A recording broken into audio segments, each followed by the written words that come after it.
Welcome. This is Leading with Spirit, the show that gives you an in-depth look at topics like what it takes to navigate your spiritual journey, how to heal yourself and grow your spiritual gifts, and balanced practices to expand your business and your spiritual leadership. I'm your host, Spirit Bird, shamanic teacher, healer, and author, here to guide you on your journey to becoming your most potent spiritual leader. Oh my goodness, I am so excited to share the content with you today that I have planned. We'll be diving deep into the energetic space of psychic advertising and advertising in general. This is one of the places I love to play in, is this place where business and spirituality meets, and taking a really deep look at all of the stories we have around what all of that stuff means, either from one point where you are doubting the spirituality side, or from the other side where you have some judgments around marketing and advertising and sales. So let me just dive right in. Do you get super triggered when you see an example of when the internet is listening to you? I know I do. I know that it happens. And when it's so direct, it still pisses me off a little bit. Do you sometimes get triggered by ads and marketing and feel like when you see it, that it's brainwashing, like it's brainwashing people? Or maybe you want to be above all of that and feel like you're better for not using it. You're better for not advertising. You're better for not doing sales a certain way. But then there's a tiny, tiny part of you that's a little bit curious about it, right? So the other day I was at lunch with some friends, and the subject of privacy and internet advertising and social media came up briefly. So let me be clear. First of all, I get it. I don't like that it listens to me. I don't like that it then tries to sell me stuff based on what it hears. And I don't like how creepily it comes in. Like, it's one thing if I say something and I've got my phone. It's another thing, right, when I'm talking to somebody else and my phone's not around, and somehow it still manages to get to my phone. So I totally hate that the couple of devices that I do have listen to me, probably watch me, and then show me a product based on what they have learned about me. And I had a distaste for advertising for a very long time, so I get it. I thought it was the representation of pretty much everything that's bad in consumerism, of toxic consumerism, media influence, making people feel like there's something wrong with them or they're not good enough until they get the thing that we're advertising. And I felt like it was responsible for general brainwashing. On the flip side of it, as a consumer, I have also seen some good in it. I like to see some of the creative ways that we communicate and share messages with each other. I like to see that it has supported artists. And as a consumer, I like that. Sometimes it saves me time, that I can be like, oh, I'm looking for this thing. And then the internet can be like, oh, do you mean this? And I can be like, yeah, actually that exact thing. I didn't even know it existed. And here it is. So there's a part of the efficiency that is kind of cool. And I'm a big fan of efficiency and things that save me time. And I like it. And while I generally don't love how much advertising is around us all the time, I do like that the internet can show me something that I'm looking for. I'm also a fairly conscious, aware person. So I trust myself enough to know that just because there's advertising doesn't mean that my brain is getting washed or that I can no longer make a conscious choice, right? Like, been able to see through that for most of my life. Now, there might be some people that get sucked into it and that's frustrating, but also I don't have to let it affect me too much, right? Because I don't get brainwashed by it. I actually, just side note, I get more easily sidetracked and brainwashed by watching other people on social media present themselves than I do by advertisements present themselves. That's another story.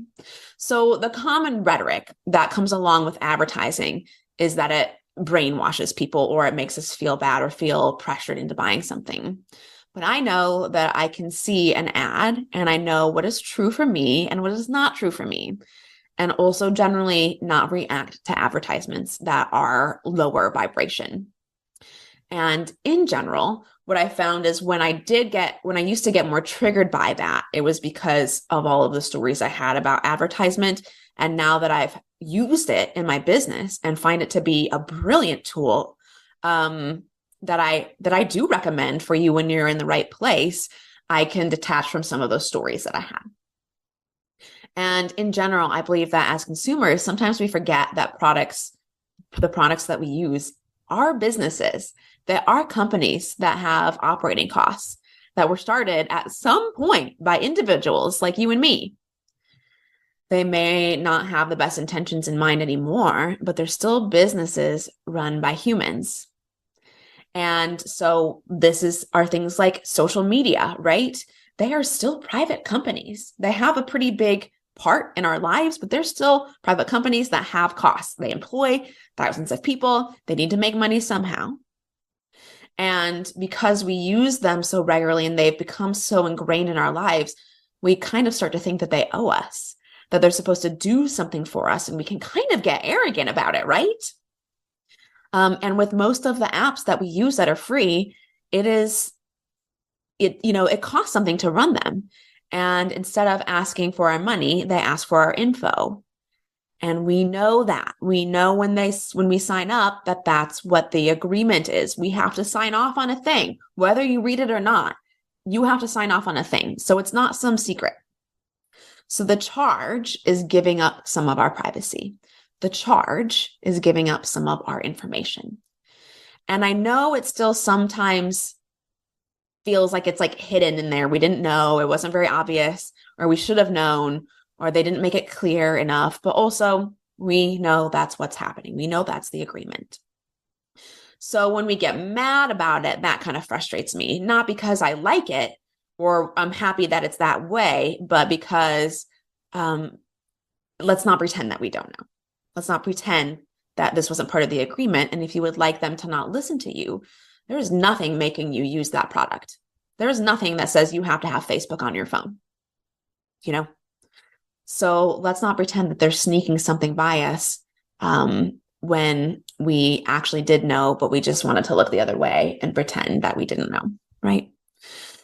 So again, when the subject comes up, while I can totally relate to the feelings of frustration, I have also gotten to see the other side of the circle, and I've used advertising and social media to help me too. It's an amazing tool. Just because it's 3D technology does not make it bad.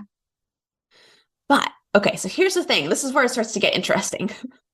So I realized during this conversation at lunch that as I've played more with marketing in my business and marketing and energetics, one of the practices that I have used is tuning into who I want to work with and who I'm inspired to work with and what I'm inspired to do in my business. And then I tune into that, basically to the collective field of who is a match for that. And I basically put up a signal, a psychic energetic signal. I put up a signal so that they can find me. And when I was thinking about the ads, I realized, holy crap, it's the same thing. What is happening energetically and through the unseen space, like psychically, from somebody wanting a thing and me picking up on their signal and then being like, boop, boop, boop, psychically, here I am, is basically the same thing as advertising. It's just that happens in the 3D and this happens in the unseen. And so there's a way that we can feel like that's somehow special or cool or okay, and that the advertising is bad, or that this is like better, or we're not like those consumers that when actually it's really the same exact thing.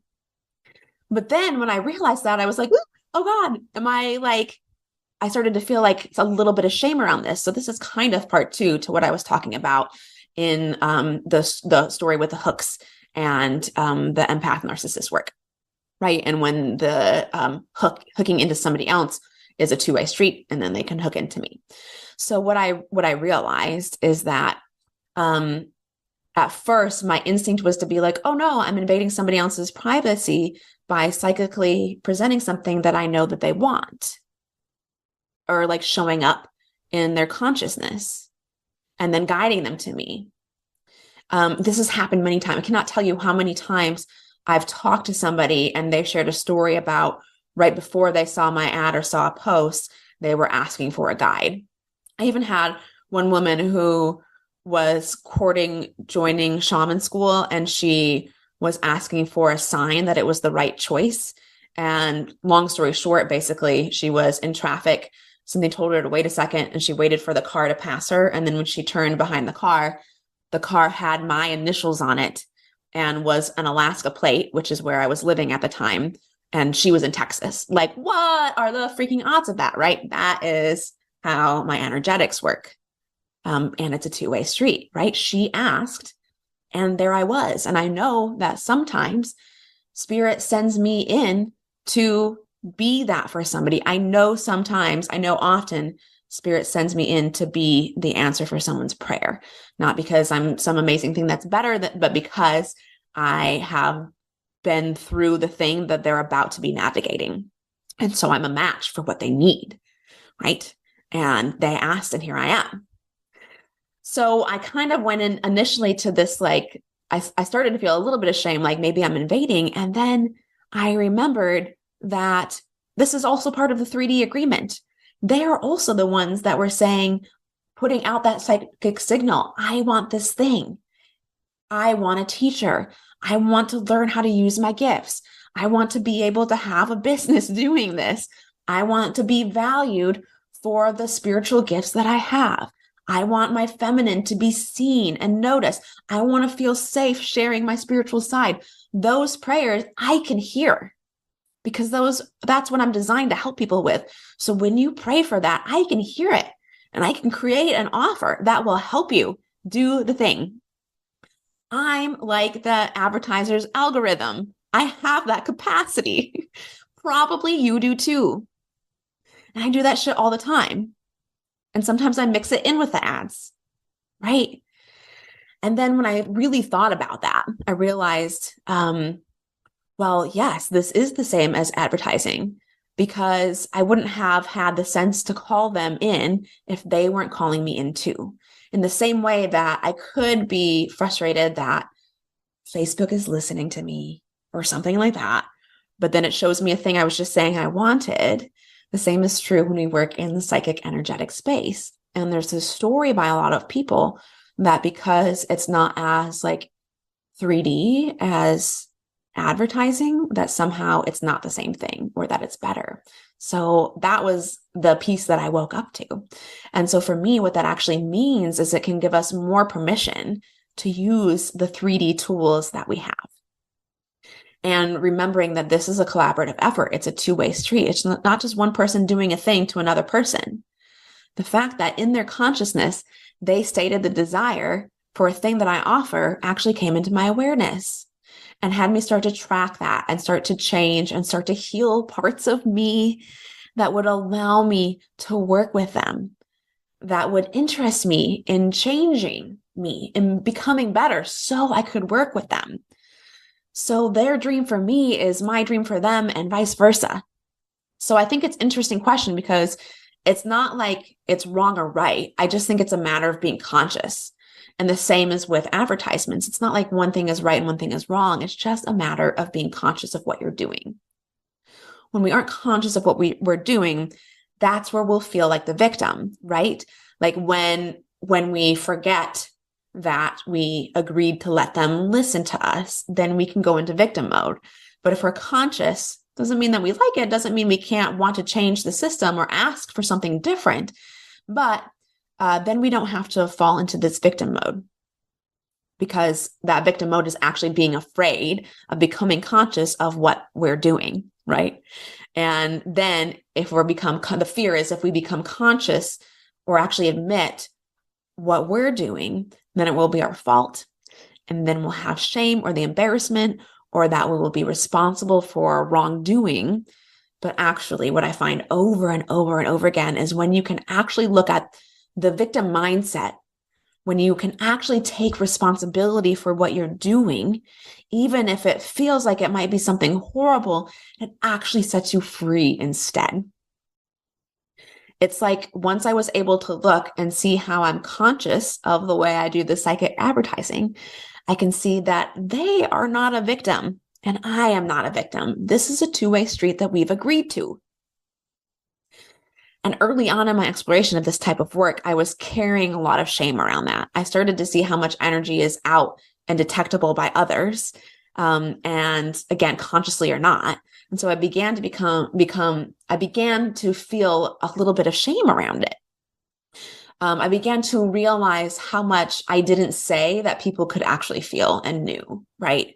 And so there was a part of me that I didn't realize that I had that much power. I had no idea.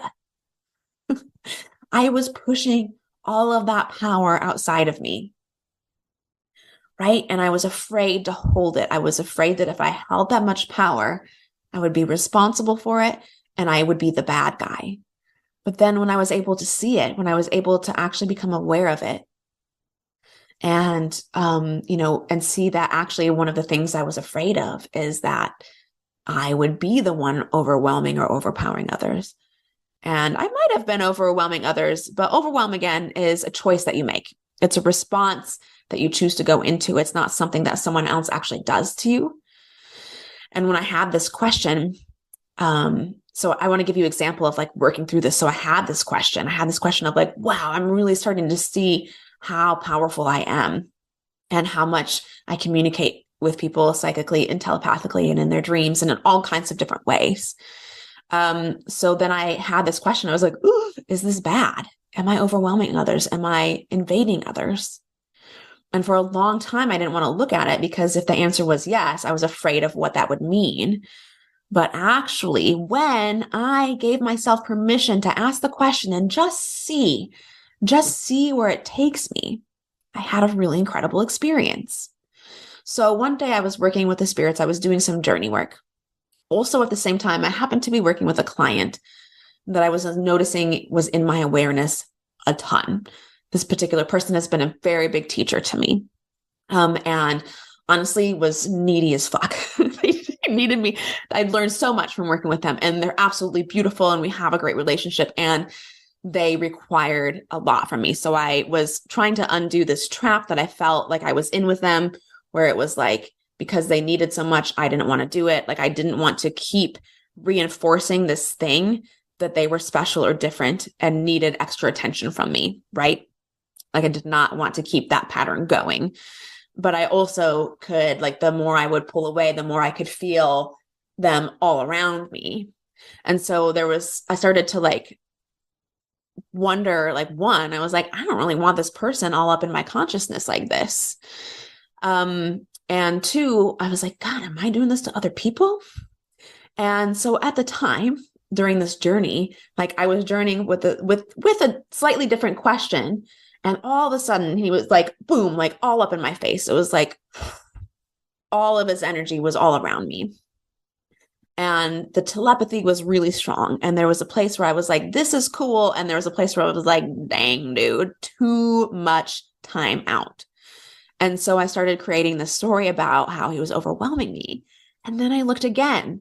And in this journey, when I asked Spirit for help on this piece, when I was brave enough to ask, even though I was afraid of what I would see, what they did is they brought him to me again, right? The intensity was like all around me, where I finally had the opportunity and the experience to say, oh, actually, no. I was able to give myself the experience of what it is to just stop energetically someone from entering my field. I didn't even know if it was possible. I was afraid that it wasn't. That's why I didn't look. And it was like, no, I'm not agreeing to this. And it stopped. And then from there, our sensitive connection could return to a healthy place where we could still have telepathic conversations. We could still have a psychic connection. We could still be part of each other's teachings and awareness and understanding. But it could be when one of us was thinking of the other versus like a constant monitoring. And it's a little bit like what I talked about in the dream work and the hooks, where it was like, oh, actually, when I could just put down my shame about it, and when I could actually just stop doing anything around the story that they were doing a thing to me, when I could let that go, then I could see that I actually do have the power to just be like, oh no, it's a choice. And you can't come in right now. And so what I've learned from all of this whole journey, is, let me give you the list, 5 things. Here we go. 1, no one ever does a thing to you that you're not in agreement with. Again, I always feel like I need to say this. It doesn't mean, this is not an excuse to do mean things to other people or an excuse to blame yourself when something bad happens to you. But just know this is part of the teaching, that no one ever does a thing that you're not in agreement with. 2, whatever someone's doing to you, you are likely doing to someone else also. If somebody's doing it to you, you are likely doing that to someone else, either back to them or someone else in your life. Number 3, instead of having to be ashamed of that, instead of having to be ashamed that you're doing the same thing that they're doing that you think is wrong, or that you didn't want somebody to do to you, you can actually just stop doing it. You don't have to do all of this work and go back and redeem yourself. Sometimes it helps to take responsibility, but actually, if you just drop the shame and stop doing it, you get to let it go. Number 4,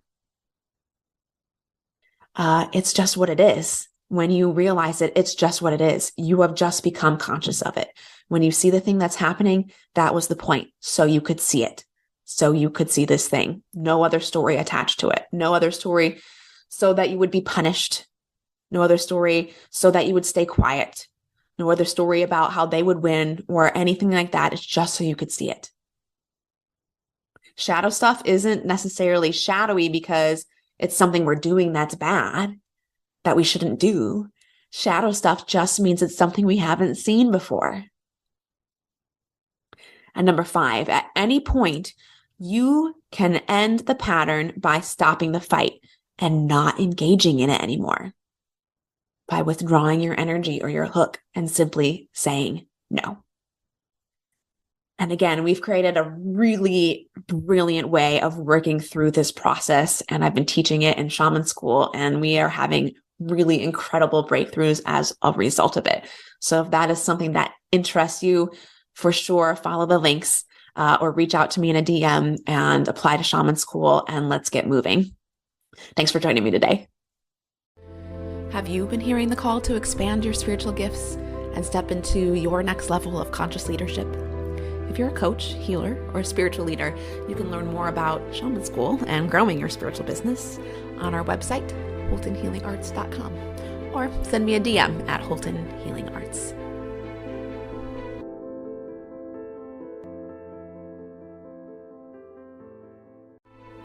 Welcome to today's Member Query episode, where we explore questions about spiritual paths, intuitive gifts, growing a spiritual business, and shamanism. Do you have a question for us? Send us a DM at Holton Healing Arts. This question comes from one of our Facebook group members. And the question is how to tap into the field for information. And, one of the easiest ways is through journey work. And just as a reminder, if you are new to journey work, I have a free guide for you for how to journey and how to use journey work to build a thriving life and business. So you can find that free guide on our website or send me a DM. I also have more resources for you on the website as well. But what I want to share today is how to tap into the field for information. The easiest and most direct way for leading powerful ceremonies and group work is to actually tune into what it is that you are feeling. Because what you are feeling is just a sort of like a piece or a fractal of what's happening in the field as a whole. And so if you can get clearer and clearer for yourself about what it is that you're experiencing and feeling right now, and speak to that as directly and clearly as you can, this creates really powerful guidance for others. It affirms what other people are experiencing, and then you get the reflection back to affirm what you're feeling. So Each time that you check in with yourself deeper and deeper, you're actually reading the field more and more. I hope you enjoyed this episode of Leading with Spirit. And if you did, please share the link for this episode with your biggest takeaway, tagging me at Holton Healing Arts. It would also support me if you subscribed and left a rating and review of the show so we can support more people living their highest purpose.